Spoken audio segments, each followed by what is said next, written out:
Sila ang mga celebrities na may mga properties sa ibang bansa. The Philippine Showbiz List presents mga celebrities na bumili ng bahay sa ibang bansa. Kylie Versosa. Ang beauty queen actress na si Kylie ay opisyal ng may pag-aari sa Italy matapos i-anunsyo sa kanyang Instagram stories noong July 22 ang pagbili ng kanilang bagong tahanan. Sa kanyang post, masayang ibinahagi ni Kylie, "Bought a house in Italy. She's finally ours." Ang bagong property ay matatagpuan sa rehiyon ng Puglia, isang baybaying lugar sa southeastern Italy na kilala sa tahimik nitong countryside, mga olive grove at makasaysayang arkitektura. Ang villa ay tinawag na Villa Sono, Italian para sa Dream Villa. Hindi si Kylie lamang ang may-ari ng villa. Ibinahagi niya ang pagbili ng bahay kasama ang 5 niyang kaibigan, kabilang ang Danish musician na si Thomas Barfod. Ang Villa Sono ay isang eleganteng tahanan may rustic charm at Mediterranean design.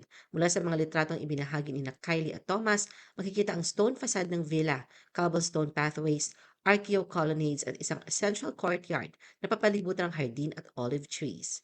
Sa labas tampok ang turquoise pool na sinamahan ng pergola-shaded lounge area, perpekto para sa mga tahimik at marangyang bakasyon.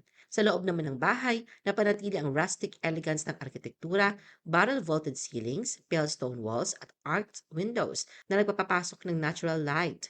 Ang dining area ay simple pero elegante. May wooden farmhouse table, wicker dining chairs at mga terracotta accent na nagpapadama ng init at pagiging natural. Sa bedroom, makikita isang four-poster bed may puting kurtina, habang ang banyo ay may freestanding copper-toned bathtub, nagbibigay ng spa-like atmosphere sa buong espasyo. Chris Bernal. Noong 2018, ibinahagi ni Chris Bernal na bumili siya ng bahay sa West Covina, California para sa kanyang pamilya. Ito may modern minimalist na disenyo. May sukat itong 3,750 square feet at isang floor area na 2,022 square feet. Meron itong 5 kwarto at isang loft, kahit maluwag at komportable para sa kanyang pamilya. Ayon kay Chris, pinili niya ang lugar dahil sa presensya ng maraming Filipino at ang potensyal ng property bilang magandang investment. Nash Aguas. Noong 2019, binida ni Nash sa Instagram na nakabili na rin siya ng sariling bahay sa Las Vegas, Nevada.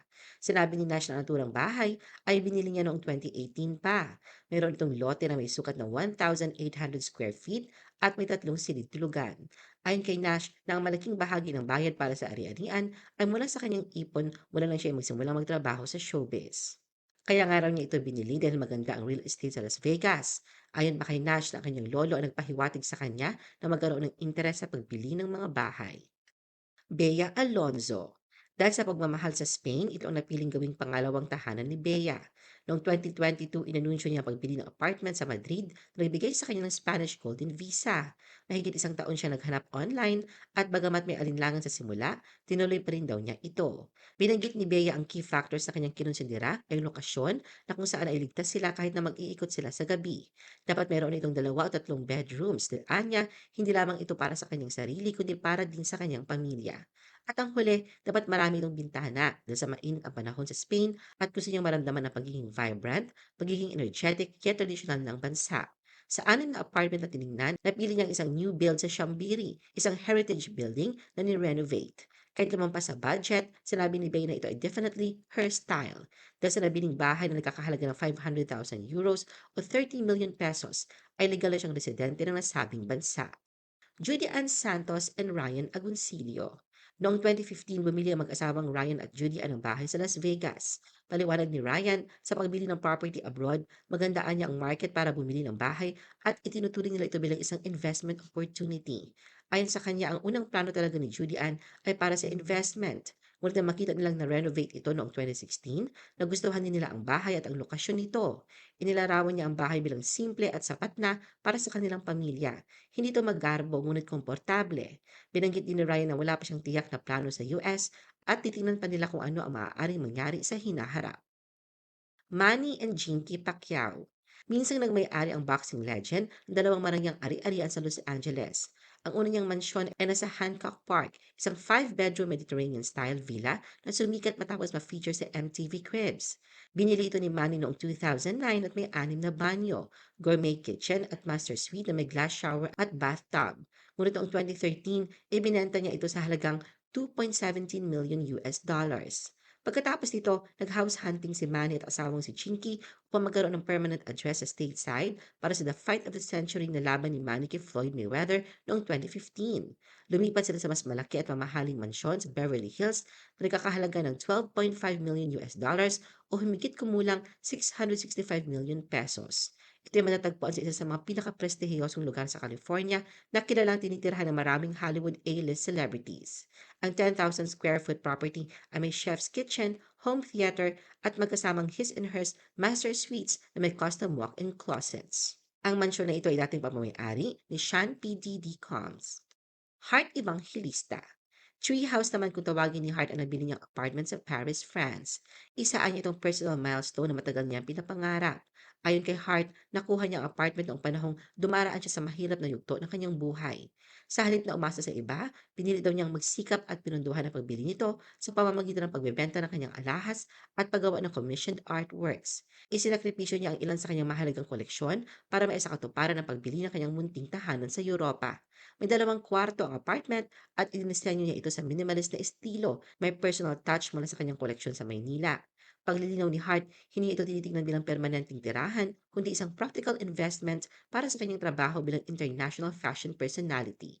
Malapit ito sa mga event gaya ng Paris Fashion Week at nagsisilbing pahingahan niya kapag nasa Europa. Bagamat hindi isiniwalat ni Hart ang aktwal na halaga ng property, ay de las Alas. Sa lumipas na taon, hindi lang dito sa Pilipinas kundi na sa Amerika din ang buhay ng comedy queen. Noong 2015, bumili siya ng bahay sa Los Angeles, California para sa kanyang anak na si Sofia. The White House ang tawag ni Ay sa two-story house at bahagi ito ng plano niyang mabigyan ng maayos na buhay ang anak habang naninirahan sa US. Piolo Pascual. Dalawa ang pagmamay-aring bahay ni Piolo sa US. Noong 2006, nabili niya at ng kanyang kapatid na si Patricia ang kanilang 10,000 square feet, 2-story, 4-bedroom Las Vegas home na may bear-shaped pool. Hideaway raw niya ito kapag gusto niya mag-relax at magbakasyon dahil secluded at tahimik ang area. Samantala, regalo naman ni Piolo sa kanyang ina na si Amelia Pascual ang Los Angeles house na matatagpuan sa Diamond Bar. 13,000 square feet ang lawak ng property na may mini bungalow. Sharon Cuneta. Dati nang bumili ng bahay sa ibang bansa ang megastar kung saan tinawag niya ang kanyang mega mansion bilang kanyang happy place. Ang nasabing property ay matatagpuan sa Calabasas, Los Angeles County, California. Ang mansion ay itinayo noong 1997 at may sukat na 6,610 square feet. Tampok dito ang engranding marble entryway, isang custom-made na library, chef's kitchen may breakfast room, formal living room may fireplace at family room. Meron ditong 6 na kwarto at maraming entertainment spaces. Sa labas makikita ang malawak na damuhan, covered patio, grill area, swimming pool at spa na may waterfall feature. Ngunit noong 2017, ibinenta ni Sharon ang nasabing mansion sa halagang humigit kumulang 2.2 million US dollars sa isang kaibigan ng Hollywood actor na si Adam Sandler na si Alan Covert. Ano ang masasabi mo sa video na ito? Mag-like o mag-react at huwag mahiyang mag-comment. For our YouTube viewers, huwag kalimutan mag-subscribe at i-hit ang notification button. At para sa aming Facebook viewers, mag-like at follow sa aming Facebook page para updated ka sa mga showbiz chika. Thanks for watching!